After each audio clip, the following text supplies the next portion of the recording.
Ustedes saben que desde hace muy pocas semanas, porque fue publicado en el boletín oficial, tenemos una nueva ley previsional ya en funcionamiento. Es decir, que hay muchas cosas que tenemos que conocer, hay muchas cosas que tenemos que saber y sobre todo, recordar esto que siempre decimos.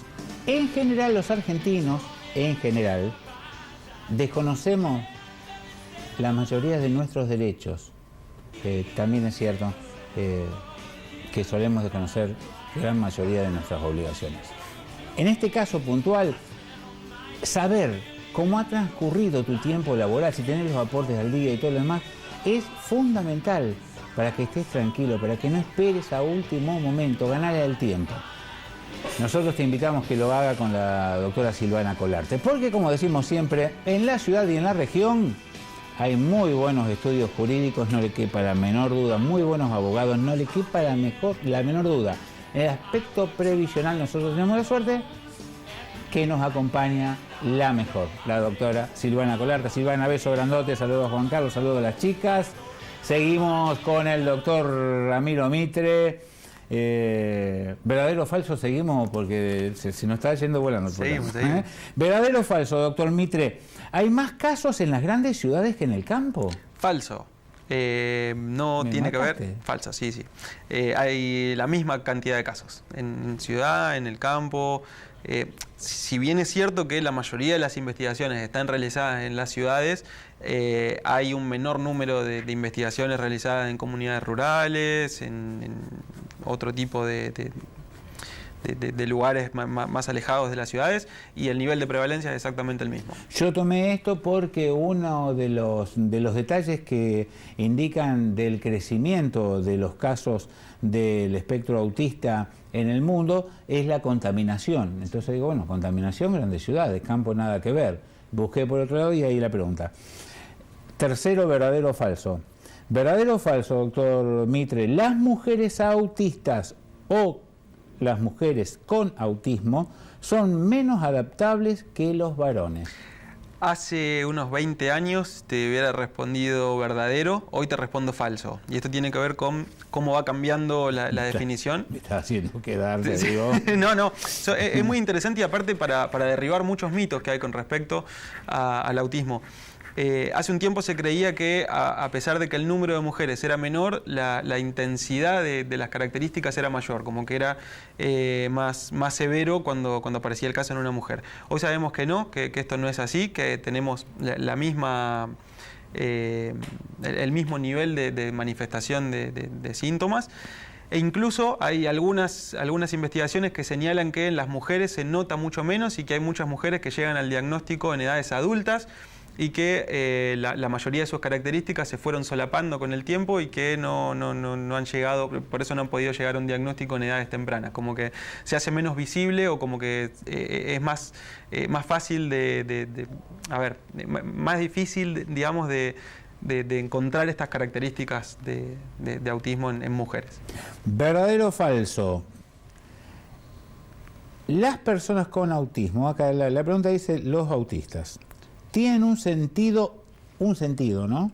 Hiperdesarrollado, oído absoluto, denoise. Denoise son esas personas que tienen el sentido del olfato súper desarrollada, que se las conoce porque la contratan las grandes empresas de té británica, porque hay una chica argentina entre las noise del mundo, el nariz significa, ¿no? Entre las narices del mundo, que la mandan al lugar donde se hace el té, no sé, la mandan a Misiones, y una vez cosechado, huelen, llevan el registro, le dan una clasificación, van a Inglaterra, llega el embarque y le dan una clasificación, y esa persona te puede decir si llovió mucho o no,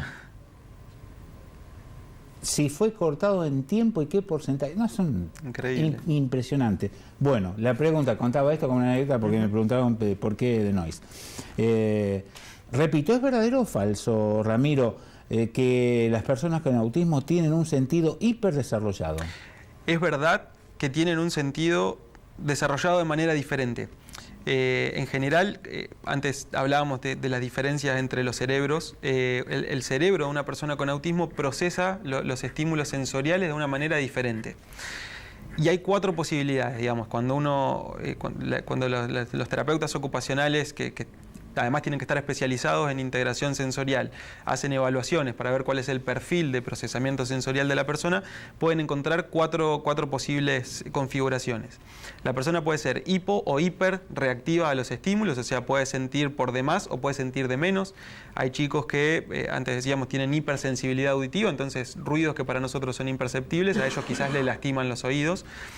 Hay chicos que a nivel táctil uno los toca, los aprieta y no sienten demasiado y necesitan más información sensorial para poder procesar. Y además pueden ser buscadores o evitadores de sensaciones. Hay chicos que buscan activamente sentir, justamente a veces tiene que ver con este perfil más bajo de sensibilidad, a veces porque les gustan las sensaciones, y hay chicos que evitan. Hay chicos, por eso es muy común ver a una persona con autismo tapándose los oídos. Tiene que ver con esta evitación de determinados sonidos o determinadas sensaciones físicas, y en función de su perfil de hiper o hiposensible. ¿Y tapándose la nariz o los ojos ante mucho? No tanto, en general la mayor dificultad suele estar en relación con lo auditivo. Porque yo vi el acto como muy visible, entonces obvio, mira, tal cosa. Claro, muchas veces sucede que esto que consideramos como aislamiento a una persona con autismo en realidad tiene que ver por estas cuestiones sensoriales. Se aíslan no porque no quieran tener contacto con los demás, sino porque a veces estar en un lugar con mucha gente, para nosotros es algo común, normal, y lo procesamos de una manera normal, pero para una persona con autismo puede ser algo desagradable o que incluso llegue a lastimarlo. Hay una anécdota muy linda de una autora. Es una persona con autismo que cuenta en primera persona lo que le pasa, y además tiene una mente increíble. Se llama Temple Grandin, y te recomiendo y le recomiendo a la teleaudiencia que vea la película que se llama así, Temple Grandin, donde cuentan toda su vida y te permite ver de una manera muy gráfica. Hacete en YouTube, a ver, dame con esto, hacete en YouTube, Rodri, ahí preguntarle a Sergio, él sabe. Bien. Dale, perdón. Por favor. Bueno, y ella cuenta en una de sus autobiografías que cuando era chiquita, ella empezó a hablar a los 6, 7 años, y dice que cuando era chica la llevaban a la iglesia y cada domingo era un berrinche terrible, se tiraba al piso, pataleaba, lloraba, y los padres estaban desesperados porque ya no sabían qué más hacer para que ella pudiera ir a la iglesia. Ellos adjudicaban al hecho de ir a la iglesia, entonces cambiaron la parroquia a la que iban, cambiaron de cura, cambiaron el día, cambiaron el horario, y no había manera de que cuando le tenían que ir a la iglesia ya no se tirara al piso. Cuando pudo hablar y pudo contar lo que le sucedía, en realidad lo que los papás pensaban estaba equivocado. Ella no tenía problema por ir a la iglesia, sino que el problema lo tenía con la pollera que le ponían, que era de lana, y para ella era como 1000 agujas que se le clavaban en la pierna.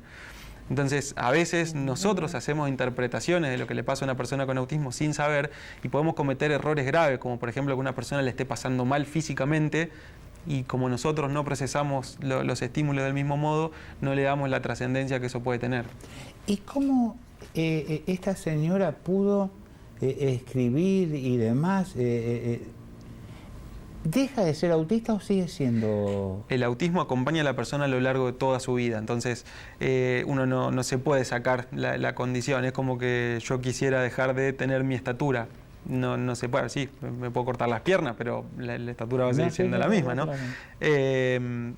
Entonces, lo que cambia es la manifestación o las características. De hecho, uno de los criterios para hacer el diagnóstico de autismo tiene que ver con que impida o limite el funcionamiento diario de la persona. Entonces, podemos pensar que hay un montón de personas con autismo que al no tener su calidad de vida limitada, no entrarían dentro de la clasificación diagnóstica. Y esto está buenísimo porque entonces dejamos de lado la etiqueta que estigmatiza o que patologiza y lo pensamos como una configuración más de todas las posibilidades del funcionamiento neurológico de todas las personas.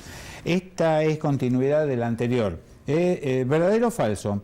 Los autistas, al tener un sentido hiperdesarrollado, se sienten agredidos por el entorno y así comienza su reclusión. Es falsa, si bien hay algunos componentes que son verdaderos. Es lo que decíamos recién. Hay personas que... La próxima vez te lo mando por mail, y le damos vuelta. me adelanté además, perdón. No, pero porque yo voy a un club y después me liquidan. Todas las preguntas de Grita eran todas falsas. Claro. No, esto aparece en internet, no es invento mío. No, y circula. Ayúdame en esta, por favor, pero, amigo. No, por favor, al contrario, aparecen un montón de mitos que está buenísimo despejar, entonces está bárbaro que podamos decir, no, esto no es así, para que la gente se informe y y que derribemos estos mitos que son los que más perjudican a las personas con autismo.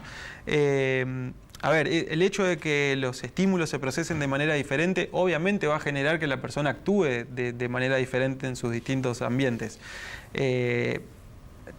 Trabajaba con una paciente adulta que me decía que ella quería tener amigas y tenía de hecho un grupo de amigas, pero claro, sus intereses eran muy diferentes, ella muy intelectual, una cognición súper desarrollada, y las amigas lo único que querían era ir al boliche los sábados. Entonces ella cada tanto accedía para no perder ese lazo social con las amigas, pero la pasaba terriblemente mal por el ruido, por la cantidad de estímulos, por las luces, por los olores.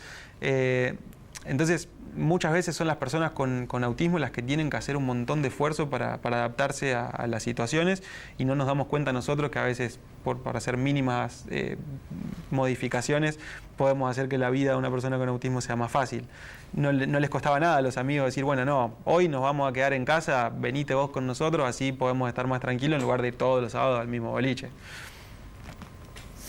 Ramiro, quédate y redondeamos, ¿eh? Bárbaro, me llegaron más. Bueno, ahora les digo, señor, la pausa y ya volvemos y redondeamos este programa bárbaro, como hacemos cada abril con el doctor Ramiro Mitre y bueno, hablamos de autismo.